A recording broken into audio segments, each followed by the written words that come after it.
কি হয়েছে চূড়ামণি ঠাকুর? দেখ কথা ধর, এত টানাটানি করছি কিছুতেই ফেরাতে পারছি না। ফিরছে না? আমি একটু চেষ্টা করে দেখি। হ্যাঁ দেখো, ভালো করে চেষ্টা করে দেখো তুমি ফেরাতে পারো কিনা।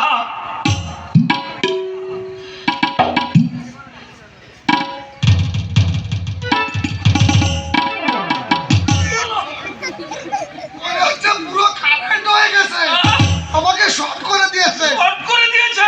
চূড়ামণি ঠাকুর, তাহলে এখন কি হবে? গদাধর, মন্দিরের দ্বার তো সব সময় তালাবদ্ধ থাকে, তাহলে এমন কেন দেখতে পাচ্ছি? কেন বাসুদেবের এমন অবস্থা?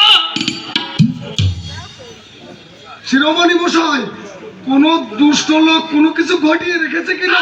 যদি হয় তাহলে তুমি মন্দিরের চতুর্পাশে ভালো করে খুঁজে দেখো, কেউ কোথাও কিছু ঘটিয়ে রেখেছে কিনা। তাই আমি দেখে আসি। ভক্তের আকুল আহ্বানে ভগবান ছুটে চলেছে, না অভক্তের অত্যাচারে ভগবান মুখ ফিরিয়ে বসেছে। আমি তাই দেখো গদাধর, ব্রহ্মাণ্ড দেবায়, আমরা তো তোমারই চালিত জীব, বর্ণের শ্রেষ্ঠ ব্রাহ্মণ আমরা।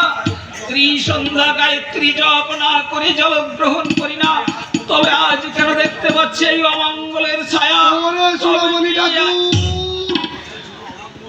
শুধু অমঙ্গল নয়, একেবারে ঘোর অমঙ্গল। ও চূড়ামণি ঠাকুর, ওরে আমরা যে রামকান্ত বৈরাগীর বাসুকে ছিনিয়ে এনেছি, সেই রামকান্ত বেটা মন্দিরের পেছনে বসে বিড় বিড় করে কি বকছে আর একটা একটা করে ইট খুলছে। দেখি ওখানে বসে কি বুঝলো কি করছে। তাহলে ধরে নিয়ে আসি। যাও গদাধর, দেরি করো না।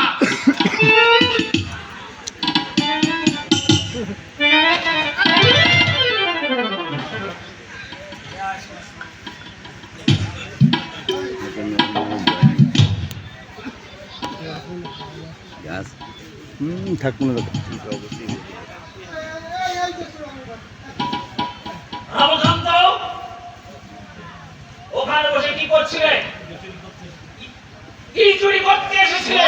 আমি কোনো চুরি টুরি করতে আসিনি। আজ অনেকদিন আমার বাসুকে আমি চুরি করতে আসনি তো ওখানে বসে কি করছিলে? আর অনেকদিন আমার বাসুকে আমি দেখিনি, তাই একটু আর দেখার জন্য এসেছিলাম। দেখতে যখন এসেছো তাহলে সামনে দিয়ে আসনি কেন? আমি কিন্তু যাক এই মন্দিরে উঠলে হয়তো আপনাদের এই মন্দিরটা অপবিত্র হবে। অবৈধ হবে মানে? এই যে টাকা পয়সা সোনা দানা কত যাদের হাত পয়ে আসে, নাকি তখন অপবিত্র হয়? আর তুমি মন্দিরে উঠলে ও মন্দির অপবিত্র হবে, তার মানে কি? গদাধর, মানুষটার ঘর ধরে গোটা কথা খুলে দিয়ে মন্দির থেকে তাড়িয়ে দাও। বেরো শালা, বেরো। তোর সোনা লেগে মন্দিরটা আমাদের অপবিত্র হয়ে গেছে। বেরো। আমি জানি আমি উঠলে মন্দিরটা অপবিত্র হবে, এ কথা আমি জানি।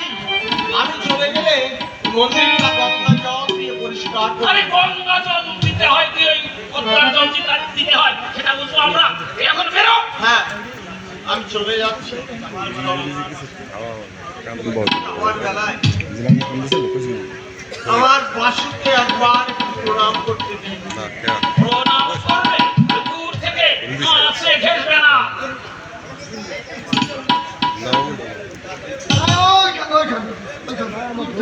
বাসু, ওরে বাসু, আমার প্রাণের বাসু। আমি চলে যাচ্ছি। ভাই, আমার বেলায় একটা কথা বলে